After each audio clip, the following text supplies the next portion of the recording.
नमस्कार विद्यार्थी मित्रांनो, तर आपण ऑडिटिंग सेकंडचा दुसरा टॉपिक बघत होतो, ते म्हणजेच काय इंटरनल ऑडिट, त्यालाच मराठीमध्ये म्हणता येईल अंतर्गत अंकेक्षण। तर या चॅप्टर मधला आपल्याला पुढचा नवीन पॉइंट सुरू करायचा आहे आणि ते म्हणजेच काय evaluation of internal audit bye statutory auditor, त्यालाच मराठीमध्ये म्हणता येईल काय वैधानिक अंकेक्षकाद्वारे अंतर्गत अंकेक्षणाचे मूल्यमापन।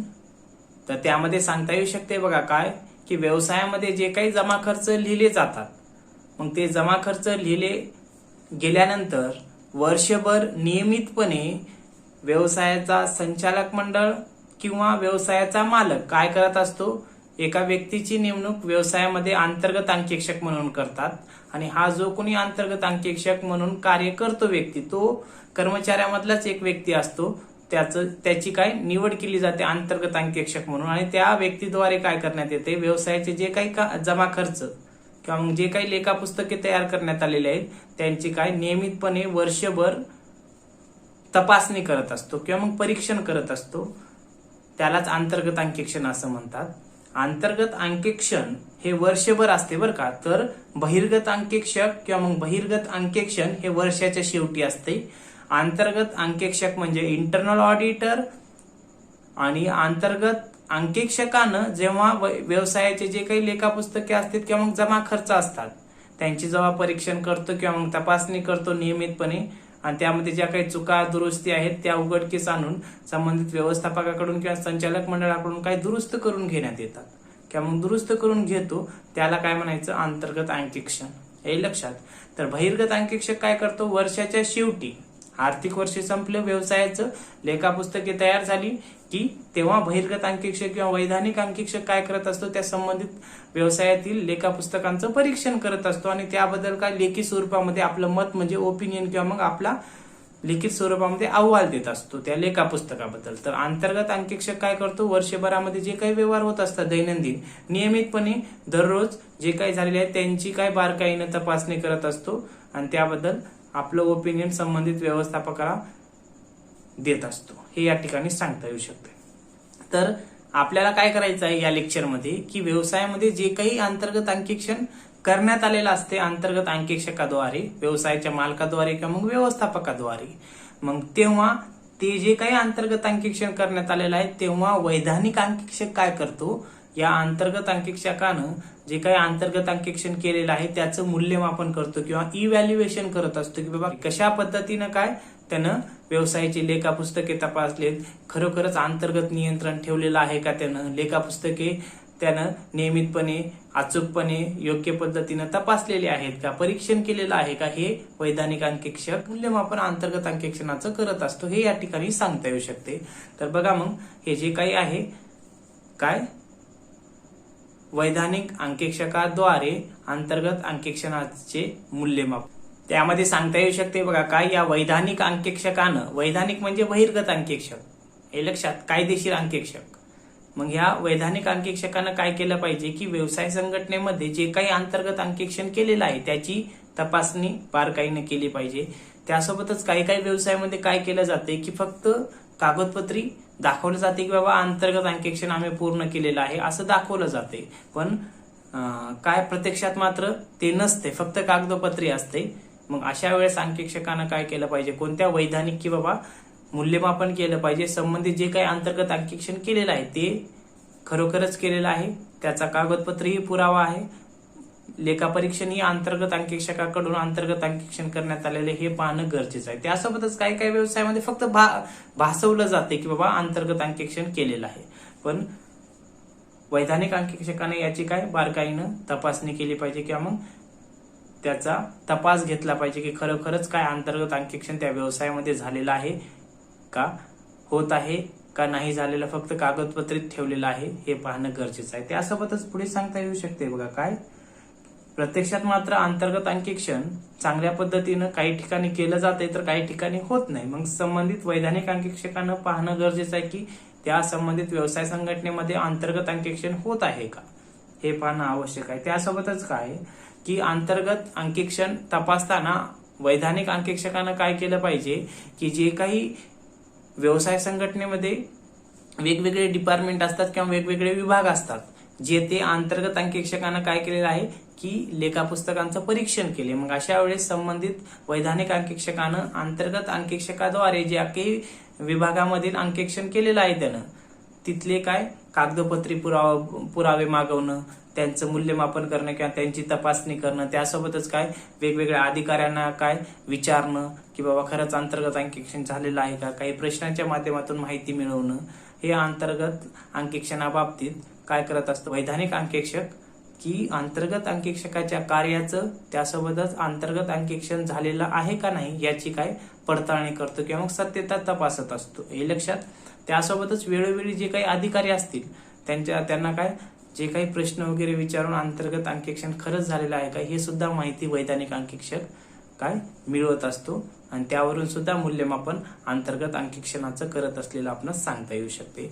त्यासोबतच पुढे सांगता येऊ शकते बघा काय की वैधानिक अंकेक्षकानं जेव्हा अंतर्गत अंकेक्षणाचं मूल्यमापन करताना काय केलं पाहिजे की संबंधित अंतर्गत अंकेक्षण झालेलं आहे का याची तर पडताळणी केलीच पाहिजे. त्यासोबतच काय की हे अंतर्गत अंकेक्षण तपासताना किंवा अंतर्गत अंकेक्षण झालेलं आहे का नाही त्या व्यवसाय संघटनेमध्ये याचं मूल्यमापन करते वेळेस या वैधानिक अंकेक्षकानं काय केलं पाहिजे की अंकेक्षणाचा कार्यक्रम निश्चित केला पाहिजे. अंकेक्षण कार्यक्रम म्हणजेच काय हो की फक्त कार्यक्रमाचं नियोजन, म्हणजे वैधानिक अंकेक्षक काय करतो अंतर्गत अंकेक्षकाच्या कार्याचं पुनरावलोकन किंवा मग मूल्यमापन करताना काय कार्यक्रम निश्चित करतो. कार्यक्रम म्हणजे कामाचं नियोजन थोडक्यात, आणि त्या नियोजनानुसारच त्यानं काय करत असतो अंतर्गत अंकेक्षण झालेलं आहे का याचं मूल्यमापन करत असतो. त्यासोबतच हे बहिर्गत अंकेक्षक किंवा मग वैधानिक अंकेक्षक काय करत असतो की प्रश्नावली तंत्राचा वापर करत असतो आणि त्या प्रश्नावली तंत्राचा वापर करून संबंधित अंतर्गत अंकेक्षकाला काय एक प्रश्नावली देतो, त्यामध्ये प्रश्न असतात, ती प्रश्नावली तयार करून त्या संबंधित अंतर्गत अंकेक्षकाकडे किंवा मग इंटरनल ऑडिटरकडे ती प्रश्नावली पाठवली जाते आणि त्यांना पाठवल्यानंतर इंटरनल ऑडिटर काय करतो त्या प्रश्नावलीचे आन्सर किंवा मग ते क्वेश्चनरी काय भरून संबंधित वैधानिक अंकेक्षकाला पाठवत असतो. वैधानिक अंकेक्षक काय करतो मग ती प्रश्नावली भरून आल्यानंतर त्यावरून निष्कर्ष काढत असतो. कशा बाबतीत निष्कर्ष काढत असतो की बाबा संबंधित व्यवसायामध्ये जे काही अंतर्गत अंकेक्षण झालेलं आहे त्याबद्दल निष्कर्ष काढत असतो की बाबा योग्य झाले का अयोग्य झाले हे. त्यासोबतच काय हे वैधानिक अंकेक्षक काय करत असतो की व्यवसाय संघटनेमध्ये जे काही अंतर्गत अंकेक्षण झालेलं आहे त्याचं योग्यता, कार्यक्षमता, अचूकता हे तपासत असतो आणि यावरून सुद्धा मूल्यमापन अंतर्गत अंकेक्षणाचं करत असतो, हे या ठिकाणी सांगता येऊ शकते. त्यासोबतच आपल्याला पुढे सांगता येऊ शकते बघा काय की हे अंतर्गत अंकेक्षण हे अंतर्गत नियंत्रणाची ही एक पद्धत आहे. त्यासोबतच हे अंतर्गत अंकेक्षण व्यवसायामध्ये प्रभावीपणे व्यवस्थितरित्या असल्याची खात्री करून घेण्यासाठी वैधानिक अंकेक्षक काय करत असतो की ह्या अंतर्गत अंकेक्षणाचं मूल्यमापन करत असतो, हे लक्षात. म्हणजेच काय हे इंटरनल ऑडिट जे काही आहे हे फक्त अंतर्गत नियंत्रणाची पद्धत आहे, म्हणजे व्यवसायामध्ये जे काही कामगार काम करत असतात त्यांच्या कामाचं परीक्षण एका पगारी नोकरदाराद्वारे किंवा मग कर्मचाऱ्यापैकीच एकाची इंटरनल ऑडिटर म्हणून नेमणूक केली जाते आणि त्याच्याद्वारे काय इतर कामगारांचं कामाचं काय मूल्यमापन करण्यात येते किंवा परीक्षण करण्यात येते. की मग लेखापुस्तके, जमा खर्च हे सर्व चालू. मग वैधानिक अंकेक्षक काय करतो किंवा त्या व्यवसायामध्ये अंतर्गत अंकेक्षण प्रभावीपणे झालेलं आहे का किंवा करण्यात आलेला आहे का याची खात्री करत असतो. मग यासाठी काय करत असतो की वैधानिक अंकेक्षक काय व्यवसायामध्ये जे काही अंतर्गत अंकेक्षण झालेलं आहे त्याचं मूल्यमापन करत असतो. वैधानिक अंकेक्षक खालील काही बाबींच्या साहाय्यानं अंतर्गत अंकेक्षणाचं मूल्यमापन करत असतो. तर बघा त्यामध्ये पहिलं बाब सांगता येऊ शकते ते म्हणजेच काय अंतर्गत अंकेक्षणाची सखोलपणा पाहून वैधानिक अंकेक्षक योग्य तपशीलवार तपासणी करून अंतर्गत अंकेक्षकाच्या कार्याचे पुनरावलोकन करतो, तसेच त्याच्या कार्याचे मूल्यांकन सत्यापन करण्याचे कार्य करतो. काय म्हटले की जे काही वैधानिक अंकेक्षक आहे तो काय करतो की अंतर्गत अंकेक्षण व्यवसायामध्ये झालेला आहे का हे पाहतो आणि झालेला असेल तर जे काही अंतर्गत अंकेक्षक असेल त्याच्या कार्याचं काय करत असतो, पुनरावलोकन करत असतो. त्यासोबतच काय, त्याच्या कार्य जे काही केलेलं आहे त्यानं त्याचं मूल्यांकन करत असतो. त्यासोबतच काय, सत्यापन सुद्धा करत असतो. आपण मूल्यांकन सत्यापन अगोदरच्या लेक्चरमध्ये पाहिलेलं आहे. तसंच संबंधित इंटरनल ऑडिटरचं जे काही कामकाज त्यानं केलेलं असते त्याचं काय, सखोलपणा पाहून डीपमध्ये काय त्याविषयी माहिती बघून ते व्यवस्थितरित्या केलेलं आहे का याची सुद्धा वैधानिक अंकेक्षक काय करत असतो, तपासणी करत असतो आणि त्यावरून काय सत्यता किंवा मूल्यांकन करत असतो. हे एक पहिला पॉइंट सांगता येऊ शकते की मूल्यमापन करताना अंतर्गत अंकेक्षणाच्या बाबतीत वैधानिक अंकेक्षक काय करत असतो, सखोलपणा अंतर्गत अंकेक्षणाचा पाहत असतो. त्यासोबतच काय मूल्यांकन पडताळणी वगैरे सुद्धा करत असतो. हे या ठिकाणी सांगता येऊ शकते. त्यानंतर दुसरी बाब, वैधानिक अंकेक्षकाने मूल्यमापन करताना अंतर्गत अंकेक्षकाने अंतर्गत अंकेक्षण करताना केलेल्या काही तपशीलवार तपासण्या पाहतो. की वैधानिक अंकेक्षक काय करत असतो की इंटरनल ऑडिटरनं जेव्हा काय इंटरनल ऑडिट करते वेळेस जे काही कामकाज केलेलं आहे, ज्या काही जमा खर्चाचे काय तपासण्या केलेल्या आहेत त्या तपासण्या पाहत असतो. हा कोण, एक्सटर्नल ऑडिटर किंवा मग स्टॅच्युटरी ऑडिटर. म्हणजे इंटरनल ऑडिटरनं जे काही काय केलेलं आहे की अंकेक्षण केलेलं आहे इंटरनल ऑडिट, त्यांचं काय करत असतो, तपासणी करत असतो. हे या ठिकाणी सांगता येऊ शकते. त्यानंतर तिसरा पॉइंट ते म्हणजेच काय, अंतर्गत अंकेक्षणाची तपासणी करताना जमा खर्चाचे व कार्यक्षमतेचे व्यवस्थितरित्या अंकेक्षण केले आहे आणि त्याची योग्यता तपासतो. काय म्हटलेलं आहे की व्यवसायामध्ये जे काही अंतर्गत अंकेक्षण झालेलं आहे, अंतर्गत अंकेक्षणामध्ये अंतर्गत अंकेक्षकाद्वारे जे काही व्यवसायाची जमा खर्च आहेत त्या जमा खर्चाची काय कार्यक्षमता, त्यासोबत ते जमा खर्च काय व्यवस्थितरित्या काय केलेले आहेत, तपासलेले आहेत. याचे सुद्धा काय मूल्यमापन स्टॅच्युटरी ऑडिटर करत असलेला आपणास सांगता येऊ शकते. त्यानंतर पुढचा 4 नंबरचा पॉइंट सांगता येऊ शकते ते म्हणजेच काय, अंतर्गत अंकेक्षण पद्धतीबाबत तपासणी करणे.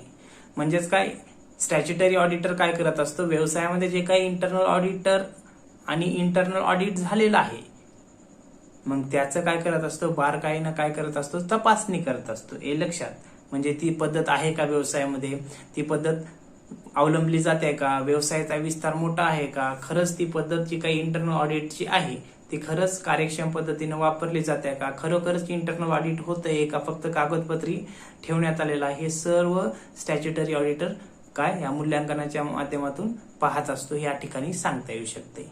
त्यानंतर पुढला पॉइंट, अंतर्गत अंकेक्षणाच्या नियंत्रणाबाबत तपासणी.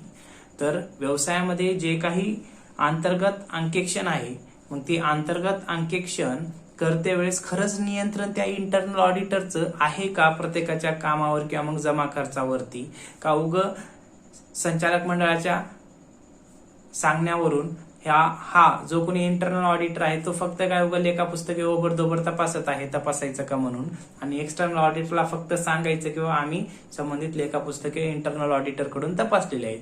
मग ते खरंच तपासलेले आहेत, बारकाईने तपासलेले आहेत का, याचं मूल्यमापन कोण करत असतो, तर स्टॅच्युटरी ऑडिटर करत असतो. हे लक्षात, कारण तो प्रश्नावली तंत्राचा वापर करत असतो किंवा मग वेगवेगळ्या विभागामधून काय अंतर्गत अंकेक्षकानं जे काही परीक्षण केलेलं आहे त्या परीक्षण केलेल्या काय म्हणजे पावत्या म्हणा किंवा मग जमा खर्च म्हणा किंवा मग काही व्यवहार मागवतो आणि तो स्वतः तपासत असतो, जेणेकरून अंतर्गत अंकेक्षण खरोखरच त्या व्यवसायामध्ये कार्यक्षम पद्धतीने आहे का नाही हे पाहण्यासाठी. म्हणून काय, अंतर्गत अंकेक्षणाच्या नियंत्रणाबाबत तपासणी. खरंच नियंत्रण त्या इंटरनल ऑडिटरचं इंटरनल ऑडिटच्या माध्यमातून व्यवसायामध्ये आहे का हे पाहत असतो. हा शेवटचा पॉइंट म्हणजेच 5 नंबरचा पॉइंट मूल्यमापनाचं या ठिकाणी सांगता येऊ शकते. तर अशा पद्धतीनं हे एवढे पॉइंट या ठिकाणी मूल्यमापनात सांगता येऊ शकतात. तर वरील प्रकारे वैधानिक अंकेक्षक काय करत असतो, मूल्यमापन करत असतो आणि ते मूल्यमापन करून काय करत असतो की खरंच व्यवसायामध्ये किंवा मग संघटनेमध्ये अंतर्गत अंकेक्षण कशा पद्धतीनं झालेलं आहे याचा शोध या मूल्यमापनावरून लावत असतो. त्यासोबतच काय की समजा अंतर्गत अंकेक्षकानं व्यवसायामध्ये काही चुका झाल्या असतील किंवा मग काही लबाडी अफरातफर झालेली असेल आणि त्या दुरुस्ती केलेल्या असतील तर त्या दुरुस्ती केलेल्या बाबी संबंधित वैधानिक अंकेक्षकाला त्या संबंधित अंतर्गत अंकेक्षकानं सांगणं आवश्यक आहे, जेणेकरून काय वैधानिक अंकेक्षक जेव्हा मूल्यमापन करण तेव्हा त्याच्या लक्षात आलं पाहिजे की बाबा काय की असं असं इथं चुका झाल्या होत्या आणि संबंधित इंटरनल ऑडिटरनं ते काय केलेलं आहे की त्यामध्ये बदल करून घेतलेला आहे, हे त्या इंटरनल ऑडिटरनं काय एक्सटर्नल ऑडिटरला म्हणजे स्टॅच्युटरी ऑडिटरला सांगणं गरजेचं आहे, त्यासोबतच व्यवस्थापकालाही सांगणं गरजेचं आहे, हे या ठिकाणी सांगता येऊ शकते. तर अशा पद्धतीनं थोडक्यात काय स्टॅच्युटरी ऑडिटर काय करत असतो, इंटरनल ऑडिटरनं जे काही इंटरनल ऑडिट कंडक्ट केलेलं आहे किंवा मग इंटरनल ऑडिटच्या माध्यमातून लेखा पुस्तकाचे जमा खर्चाचे किंवा मग नफा तोटा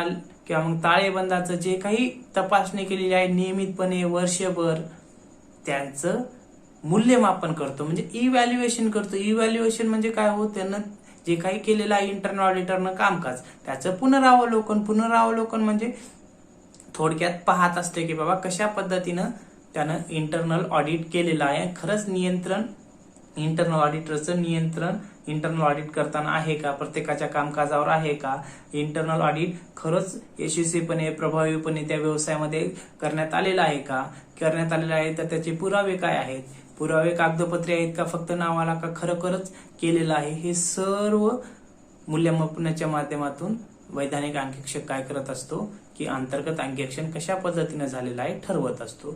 तर या ठिकाणी थोडक्यात या पॉइंट बद्दल म्हणजेच काय evaluation of internal audit bye statutory auditor मध्ये सांगता येऊ शकते. तर पुढल्या लेक्चरमध्ये आपण यानंतरचा पॉइंट घेणार आहात. ओके.